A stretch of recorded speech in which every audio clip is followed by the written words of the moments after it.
the Pearl, and was one of the ringleaders in trying to buy some of those African-American free families and some of the slave families back from the South after they were sent there. Thomas Jefferson. Well, Thomas Jefferson was actually the first U.S. president to bring slaves inside the White House here in Washington. Now, George Washington also owned slaves, and he also kept slaves in the president's house in Philadelphia and in New York, where the government was operating from during his time. But Thomas Jefferson was the first president to actually hold slaves inside the White House. Well, he wanted the very first White House chef to be a former slave. The White House chef. The very first White House chef to be a former slave.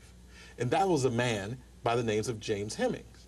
Well, James Hemings was the brother of Sally Hemings, the alleged mistress of Thomas Jefferson.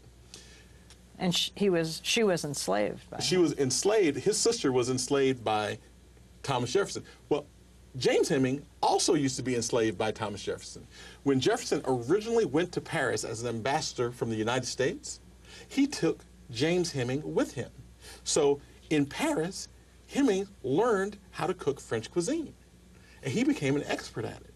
So when Jefferson comes back to America, James Heming gets the reputation of being an excellent chef at French cuisine. So he not only did he cook at Monticello, he starts cooking for other plantations and eventually earns enough money to buy his freedom. Jefferson would only let him buy his freedom on one condition, and that was James Heming had to teach someone else at Monticello how to cook French cuisine. So he takes one of his own brothers, teaches him how to cook French cuisine, and then James Heming buys his freedom and moves to Baltimore. Well, eventually Thomas Jefferson becomes president, and he remembers the fine French food that James Hemings cooked, and he sends for him and tells him that he wants him to be the very first White House chef.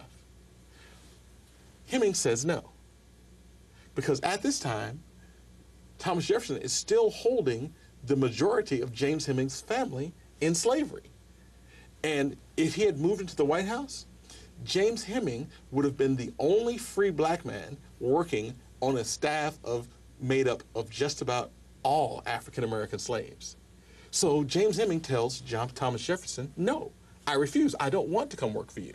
So Jefferson goes out and hires a white French chef.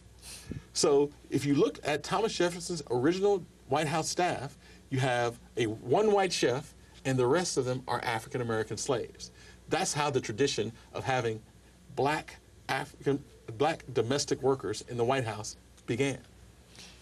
And though I said that the Obamas are the first presidential family, African-American presidential family, they're not the first black family to live in the White House. No, from the very beginning of the White House, African-American slaves have lived on the White House grounds. Now, the very first president to live there, John Adams, did not hold slaves. In fact, he was a staunch abolitionist. But Thomas Jefferson comes a few years after John Adams and brings in an entire staff of African-American slaves. So does James Madison. And the list just goes on and on from there. I believe 12 of the first, maybe 14 presidents to live in the White House held African-American slaves there, almost all the way up until the Civil War, when slaves were freed in the District of Columbia. African-Americans worked as butlers, they worked as maids, they worked as gardeners, they worked every domestic job that we've been able to look at so far in the White House, except the chief management positions, which were held by white aides. But all of the other domestic jobs at the beginning of the White House were held by African-American slaves who not only worked there, they also lived there in quarters inside the White House. You write that in 1806, 2 of Thomas Jefferson's slaves had a child in the White House? The very first child to be born in the White House was a grandnephew of Thomas Jefferson. The second child. This is ever a child in the White House. The second child ever to be born inside the White House was the child of 2 of Thomas Jefferson's slaves. Unfortunately, this child did not live long, probably because of the medical condition that slaves were kept in at that time. But the second child to ever be born inside the White House was an African American. And Sally Hemings had children by Thomas Jefferson. But we have not been able to definitively prove that Sally Hemings was ever inside the White House. And relatives of Thomas Jefferson also dispute whether those are actually Thomas Jefferson's children, even though Sally Hemings' relatives say they are. And the grounds of Arlington National Cemetery? That's one of the greatest stories about Washington, D.C. There actually used to be an African-American town right on the outskirts of Washington, D.C. When General Robert E. Lee accepted the command of the Confederate forces, he had to leave his home in Arlington, Virginia. His home was actually where Arlington National Cemetery sits today. Well, when Robert E. Lee leaves Arlington for Richmond, Virginia, the federal government confiscates his land.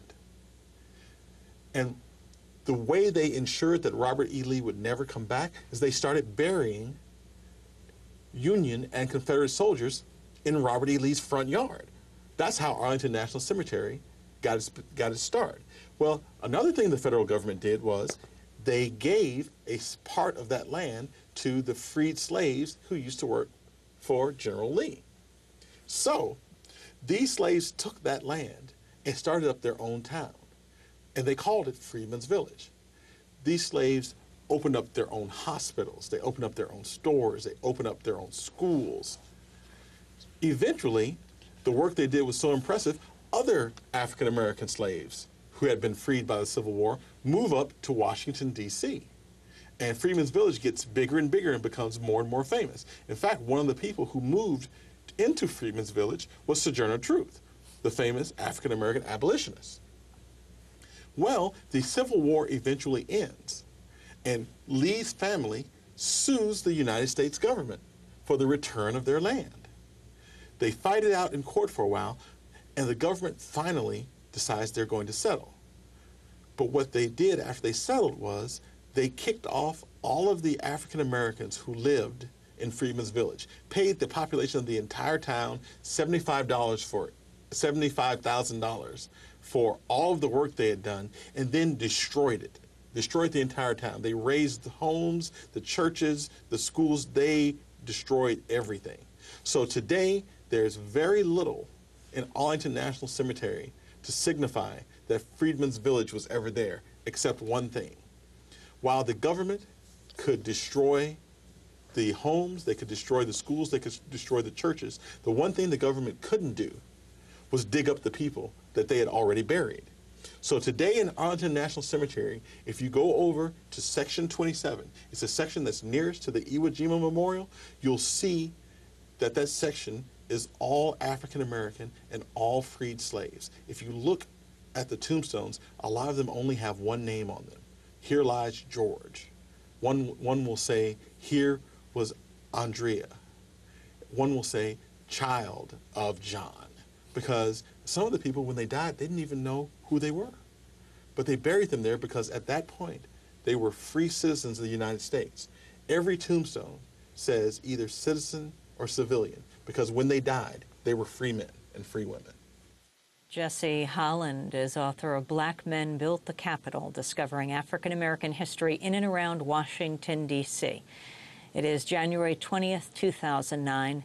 The nation is about to inaugurate the 44th President of the United States, the first African American President of the United States, and then his family will move into the White House later today.